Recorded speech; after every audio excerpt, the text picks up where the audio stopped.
Hey y'all, it's me Sharon. I'm coming to you all. I want to read. I've been reading The Power of Your Subconscious Mind, and it is really good. It's by Joseph Murphy, and it is really a good book. If y'all haven't read it, but I'm just on the fifth chapter, and it's been really good. It's basically like you like changing your way of thought, thinking. It's changing your ways of thinking, basically. And see, it says, chapter 5, it said mental healing in modern times. And I'm almost like halfway done with chapter 5, I think. Let's see. And he got different like topics and different subjects in there. Let's see where I was. Well, I'm not really halfway in chapter 5. Well, yeah. Okay, so I've already read the faith healing and what it means and how blind faith works. But we're gonna read subjective faith and what it means. We're gonna read that, and this is my first time reading that part down here. I haven't made it that far, so I'm gonna read it to you all, and we gonna see what we get up out of it.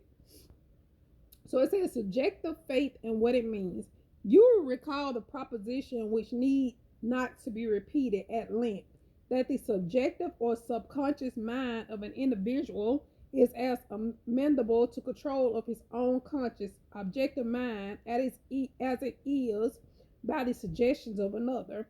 It follows that whatever may be your objective belief, if you will assume to be faith actively or passively, your subconscious mind will be controlled by the suggestion, and your desire will be fulfilled.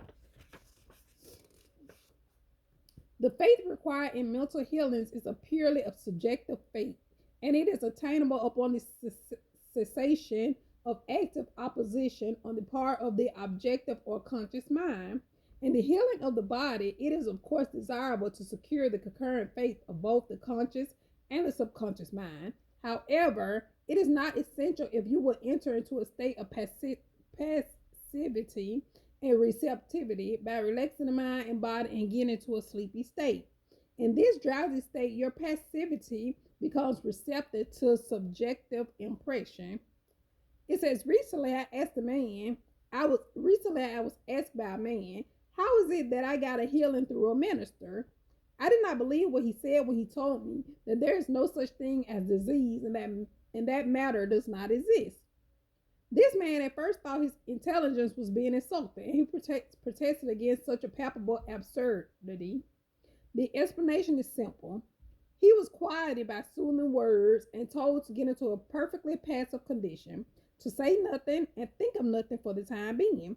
His minister also became passive and affirmed quietly, peacefully, and constantly for about 1/2 hour that this man will have perfect health, peace, harmony, and wholeness. He felt immense relief and was restored to health. Okay, it is easy to see that his subjective faith had been made manifest by his passivity under treatment, and the suggestions of perfect helpfulness by the minister were conveyed to his subconscious mind. The two subjective minds were men in rapport. The minister was not handicapped by antagonistic autosuggestion of the patient arising from objective doubt of the power of the healer or the correctness of the theory. In this sleepy, drowsy state that the conscious mind resistance is reduced to a minimum and results follow. The subconscious mind of the patient became necessarily controlled by such suggestion, exercises functions in accordance therewith, and a healing followed. So, to sum all that up, it's just saying in your subconscious mind, your subconscious mind is deep within. So every thought that we have goes through the conscious mind, which is our, just the thought, your brain, but the subconscious mind is much deeper into that. So the subconscious mind is what holds and what you actually like believe. So just say if you believe that like negative talk, that's basically what it means. So just say if you sit there and always put yourself down, always say I ain't gonna never do this, I ain't gonna never do that, this is going into your subconscious mind, which is deep within. So all this is going into your mind and making you think. So therefore now you ain't gonna never have enough. You ain't gonna that it's gonna come into play. It's gonna actually happen because you've been speaking it for so long. So and that's just like if you have the mind to say, yeah, I'm gonna be wealthy. Yeah. So all this is getting put into your mind, and now you actively making a way to become this.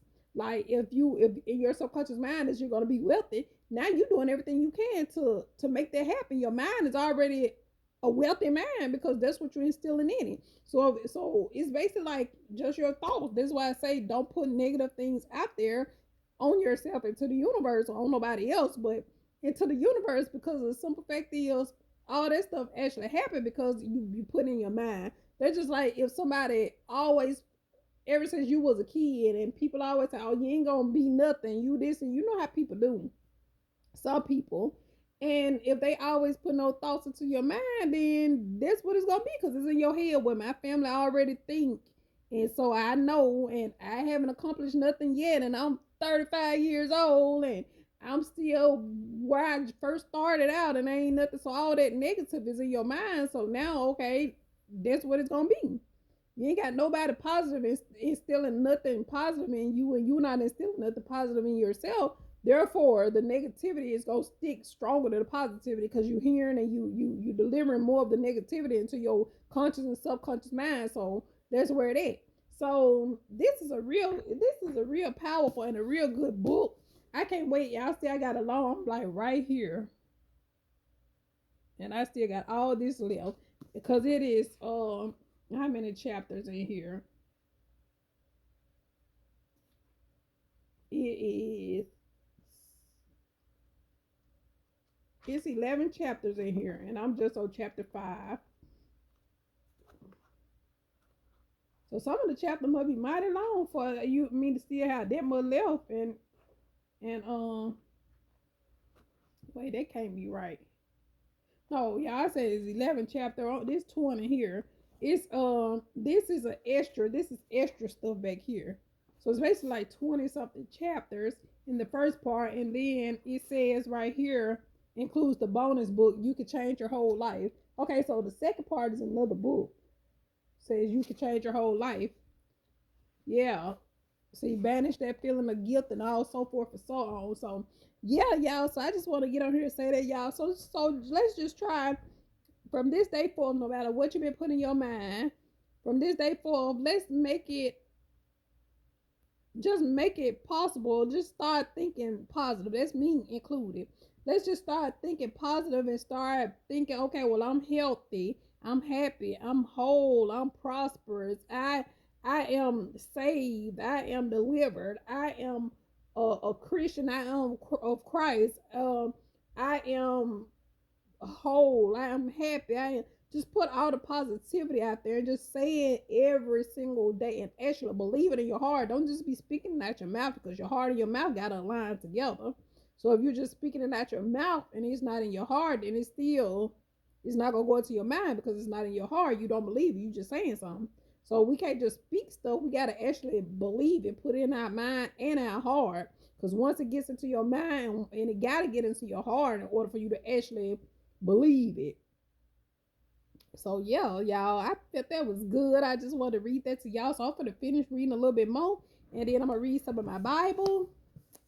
And yeah, y'all. So I talk to y'all. See y'all in this video. Have a great, wonderful, wonderful Tuesday. All right, bye, y'all.